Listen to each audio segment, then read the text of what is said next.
Hello everyone and welcome back to another AFK journey video. In this video we're going to be making a guide for regular arena defenses. I've come up with a bunch of teams which I wanted to recommend, and hopefully this can allow you to do a bit better in regular arena or get some ideas and inspiration for your team comps.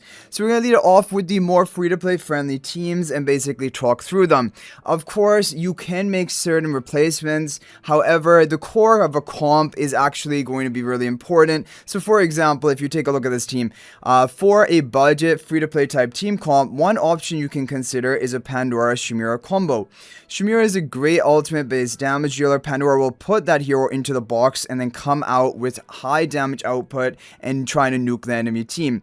And if you run other heroes here such as Damon, who's a pretty good tank and he can protect the Pandora a bit, we have Ravion to further buff up Shemira, and we have Nero to take an enemy Lily May interruption. Now importantly, if you're going to run a Pandora comp on regular arena, you should have either Nero, who is at Mythic Plus, or Iron in the team at Mythic Plus. That is essential because those heroes are going to take an enemy Lily May interruption. Lily May is a very popular hero for regular arena, and if you don't have a hero on your defense to take that, your Pandora idea is going to be basically just stopped in its tracks, because then Lily May will just interrupt your hero, and this will be with a confining spell. Now moving on to another team option, you can try a Thador Cyran combo team with Ravion as well. This is a very strong option because you're going to have Ravion buffing up your Lily May and Cyran in the back. They're both going to hit hard to begin with. Thador is going to boost the energy of Cyran, and Iron will be able to immediately ultimate, taking an enemy Lily May interruption, and then your Cyran is going to go off and deal good damage. You also have 4 of the same faction here, so you're going to get a pretty nice factional bonus. That is the whole idea behind a team like this, and it is a really good, effective option. And using, again, very free-to-play friendly teams and heroes, just make sure you have plus 10 exclusive equipment on Thador. Now moving on, you can also try to go for a damage over time team, which is a Bonnie, Satrana, Nero type squad. A team like this is also effective. You can have Damon again for that tankiness and then also the attack buff. You have Cyran, who will be dealing magical damage right from the beginning, and then eventually he will get off an ultimate. You have Nero to take an enemy Lily May interruption, but then also, more importantly, if you're going to run a squad like this, you want to have the Supreme Plus skill of Nero so that he can deal AoE damage, magical damage to spread the Satrana and Bonnie debuffs. And basically, you're just trying to work down the enemy team with the debuffs, finish them off with a Cyran ultimate. That is a whole game plan.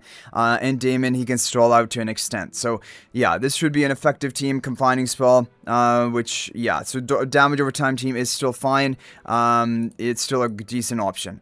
Okay, now you can, if you have a Celestial Hypogean hero, you can get a bit more creative and come up with some better comps. For example, you can go for a Shemira Turtle comp, which is basically having Alna protect the Shemira. You have Callan protecting everyone, Ludovic healing everyone, Damon buffing up the Shemira. Basically, in a team like this, Shemira is almost invincible.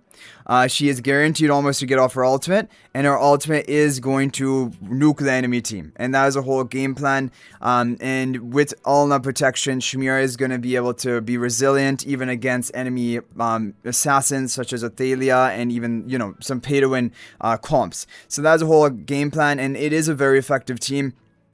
And it's a really good option if you have Alna build, that if you want to run with Shemira. Now there are some different options. For example, if you want to go for the Pandora Shemira comp, you can end with Aliceth, or even with Alna, you can go for a comp like this. Again, Pandora will put Shemira into the box. You have Nero to take an enemy Lily May interruption. You have Aliceth buffing up Shemira with the confining spell. So this is, again, another sort of team option you can try, and you can also run it with Alna rather than with the Aliceth. Basically, both Aliceth and Alna, they provide some protection to your hyper carry or your Shemira here. Alna provides much better protection, but Aliceth potentially provides some damage boost. But yeah, Alna is better, but of course Alna is not as owned by players compared to a hero like Aliceth. Okay, now you can also go for some Perseus comps, and Perseus is a very good option. So for example, again in Arena 5 Special, this is a good team comp. You can have Perseus on the buff tile in the back with the Enlightenment spell onto Perseus. Now you're going to have temporary buffs from Ravion onto Perseus and Lily May. You're going to have Xandrock temporary buffs on the whole team, Faramor temporary buff onto Perseus, and Enlightening spell temporary buff. So if you add all of that together, that is 4 temporary buffs. That is going to give Perseus the maximum damage boost and damage reduction. He's also going to have high stats, and he's going to have high movement speed thanks to Xandrock. He's going to run down the enemy team, and Xandrock is going to break the barricades, because on this map you have those obstacles. He's going to break them. and allow Perseus to run them down. And you know, also he gives a health buff to some of your allies. It gives Faramor a chance of potentially, even Faramor could survive long enough to get off an ultimate, and that's a win condition. So basically a team comp like this is going to be a really effective, basically Perseus option. And Perseus is strong even in regular arena. Do not underestimate him. And this will be a good option for you. If you have Athalia though, you can run Athalia rather than Faramor. Arguably this would be better because, like, you know, if you're running a comp like this, Faramor, he provides one temporary buff, but like you already have a lot of temporary buffs from Xandrock and Lightning Spell and Ravion. So having another hyper carry nuker like Athalia can be really nice. I can nuke off enemies. Athalia is also going to benefit from even the Xandrock buffs, and so this is another alternative you can try. If you want to go for Athalia with the Cyran comp, you can go for this as well. Now, I still recommend you should go for Iron on the team because you need to take a potential enemy melee interruption. But apart from that, you can, you know, have Athalia in the back to get the Ravion attack buff, and she's going to hit harder. And so this is again going to be an interesting team idea. You can definitely, it is worth giving a try.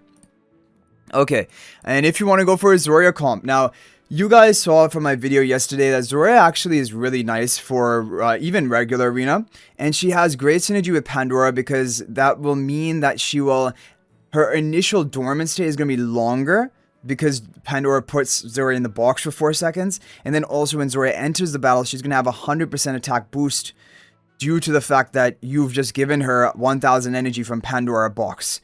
So I think Pandora is great to have on a Zorya team. Aliceth as well, great on a Zorya team because she's going to provide that additional like life, those wings onto Zorya, which is really good. And then Damon buffing up Athalia. Athalia is really essential for these Zorya comps because you want to have your Athalia dealing damage throughout while Zorya is just dormant or returning into battle and basically just stalling out the enemy team. And Athalia is going to be finishing them off. So with Damon, and Damon is also great. Always attack buff for Athalia and then also some crowd control.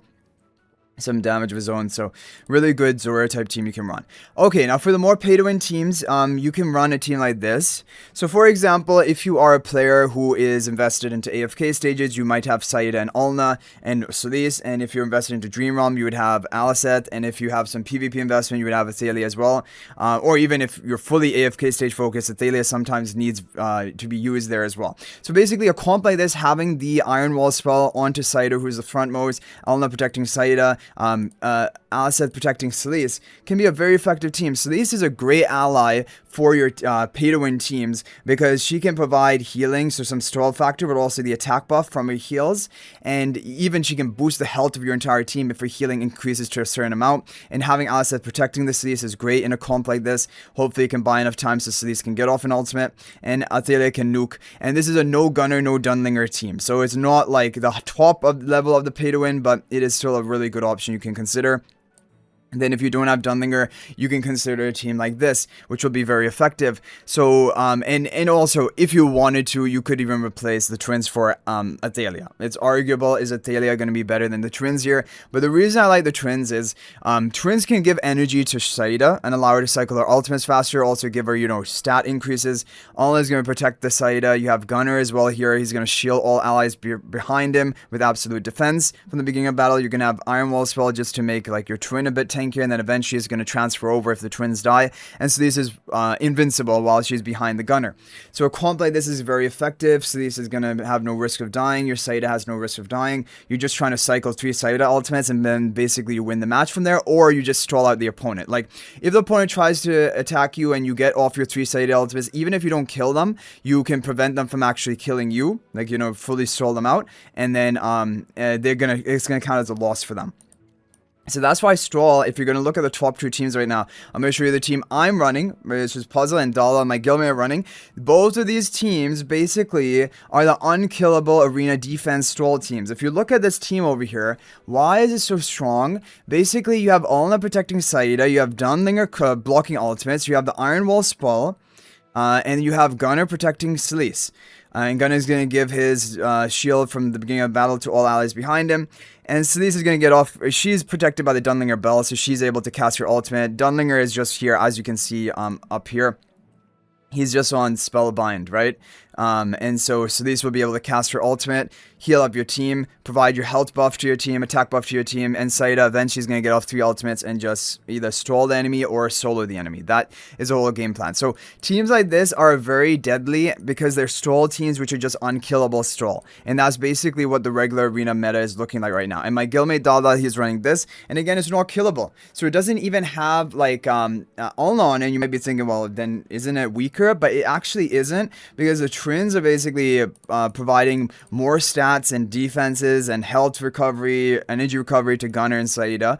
So this is perfectly invincible. You have the Dunlingr over here. A Dunlingr is going to allow your Solis to cast ultimate. Dunlingr is up front with the Iron Wall spell and with the Saida shield. Like, this team is not killable either. And Saida is going to get off her 3 ultimates. Your Solis is going to begin cycling her ultimates, and then eventually the enemy is just not going to be able to kill you.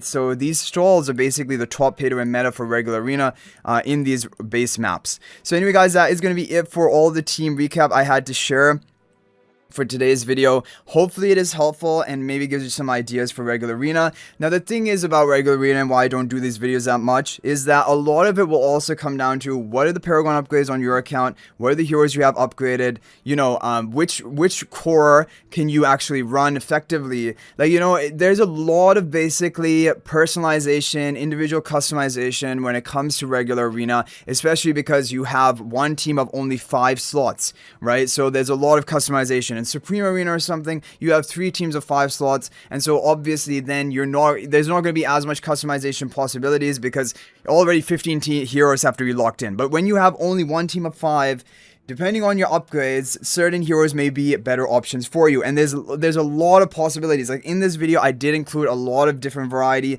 diversity, and then also different levels of spending, different levels of, you know, investment. But even then, there are still plenty more teams which are still strong, still viable options. And it will also take a bit of trial and error on your side to see what are the best combinations for you. But hopefully this just gives you some good ideas, some good teams to run. Hopefully it's helpful. I know there are people who've been wanting a regular arena guide, and that is why I wanted to make this one. So I hope you guys enjoyed the video. Thank you for watching. That's going to be it for this video. And if you're thinking about making a purchase in AFK Journey, please use my affiliate link for the official Farlight store. This is the best way you can support me and also gain 5% bonus dragon crystals on your purchase. My affiliate link is in the description of this video in a pinned comment. And you can actually bookmark this link in your browser, and whenever you're planning to make a purchase, just return to the bookmark link and make your purchase. It will support me and be greatly appreciated. So thanks for watching. I'll hopefully see you in the next video, and until then, everyone, peace out for now.